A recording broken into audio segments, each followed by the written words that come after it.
Analis memberitahukan Prabowo, kapal selam Nanggala 402 meledak. Analis pertahanan mengatakan, kemungkinan terjadi ledakan pada kapal selam KRI Nanggala 402 Angkatan Laut Indonesia harus dipertimbangkan. Alasannya, tidak menutup kemungkinan kapal itu menyelam atau tenggelam di kedalaman ekstrim.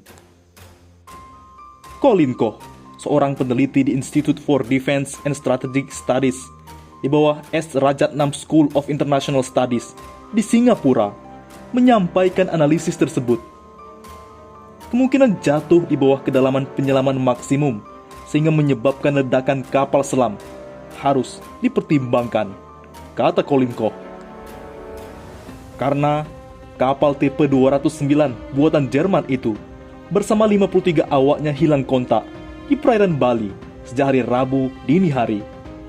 TNI Angkatan Laut menyatakan pasokan oksigen pada kapal tersebut hanya cukup untuk 72 jam. Artinya, secara teori, pasokan oksigen tersebut sudah habis per pukul 3 pada waktu Sabtu 24 April 2021 dan kapal itu belum ditemukan.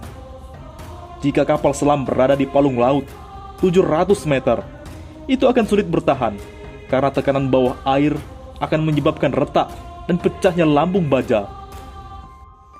Kata pakar pertahanan Koni Rahakundini Bakri yang dilansir The Guardian, media internasional. Argumen Koni sinkron dengan teori yang dipaparkan juru bicara TNI Angkatan Laut, Laksamana Pertama TNI Julius Wijoyono, yang menyatakan kapal selam bertenaga diesel bisa bertahan di kedalaman hingga 500 meter dan lebih dari itu bisa berakibat fatal. Oleh karenanya, Prabowo menangis. Prabowo ngapain aja? Menhan ngapain aja? Kok bisa-bisanya kapal selam yang sudah tua masih digunakan oleh aparat TNI? Bukankah sudah banyak kejadian kecelakaan pesawat yang makan korban jiwa prajurit karena ketidaklayakan usia alutsista yang dipakai? Prabowo menangis.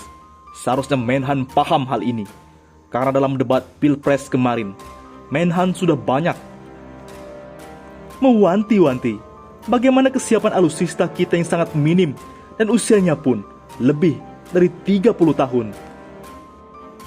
Prabowo menangis. Ngapain aja malah ngurus food estate, seolah masalah alutsista ini telah beres dijalankan. Mengambil pekerjaan di food estate mencitrakan Menhan tidak punya pekerjaan di bidang hankam. Prabowo menangis. Bagaimanapun, Menhan adalah pihak yang bertanggung jawab atas ketersediaan alutsista dan pembaruannya. Kata netizen, kalau duit Asabri tidak dikorupsi, bisa buat beli 4 buah kapal penyelamat yang dikirim Singapura.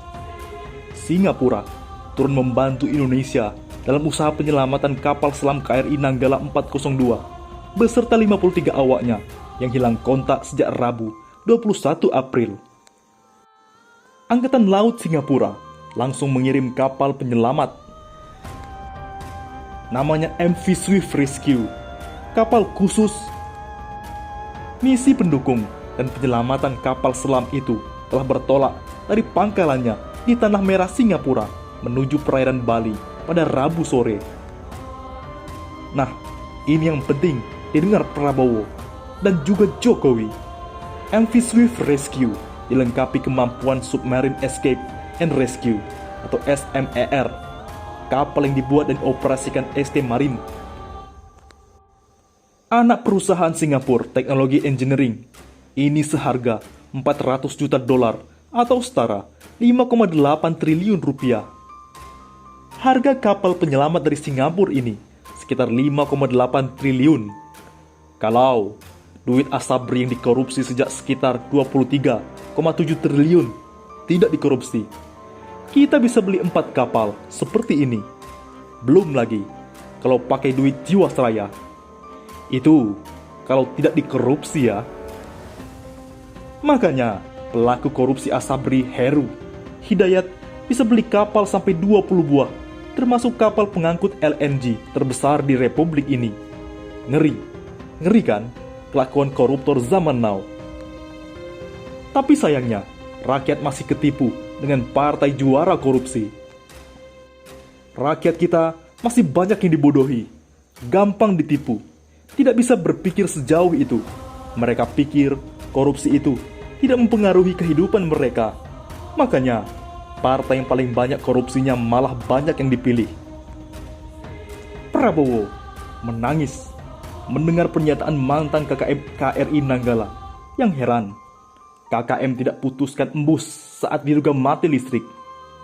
Mantan Kepala Kamar Mesin KRN Nanggala 402, Laksamana Muda Purnawirawan Frans Wowung, menduga awak kapal panik ketika terjadi mati listrik atau blackout. Ia berpikir, karena saat Nanggala berlayar itu masih pagi buta, antara jam 3 sampai 4 subuh. Ada awak kapal yang belum siap betul. Sehingga ketika kondisi darurat, mereka panik dan hanya bisa teriak-teriak. Frans memperkirakan blackout atau mati lampu itu diakibatkan ada saklar yang jatuh dan ABK kurang siap untuk mengatasi. Kemungkinan ada something, karena kapal itu kalau menyelam jatuh cepat sekali, kata Frans ketika ditemui di Surabaya, Jumat 23 April. Frans mengaku punya pengalaman terjadi blackout atau mati lampu saat ia masih menjadi Kepala Kamar Mesin KRI Nanggala 402 tahun 1985.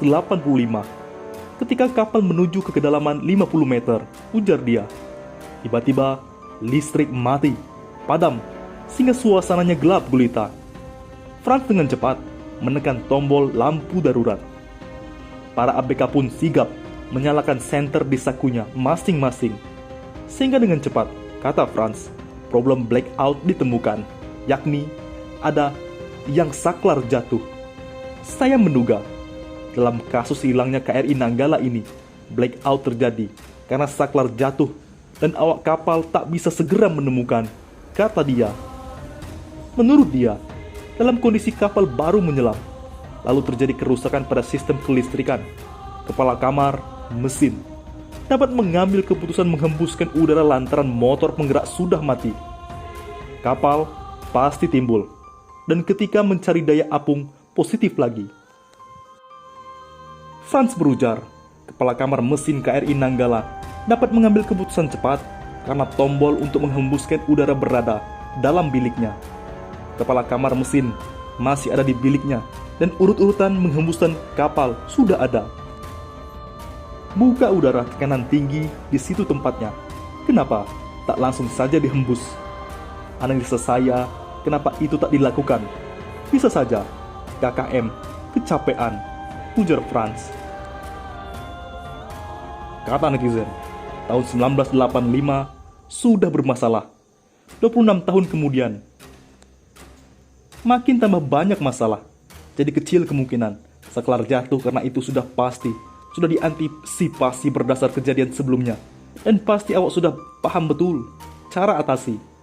Kemungkinan ada sistem lain yang rusak yang belum pernah terjadi sebelumnya, sehingga blackout. Bagaimana menurut pendapat Anda?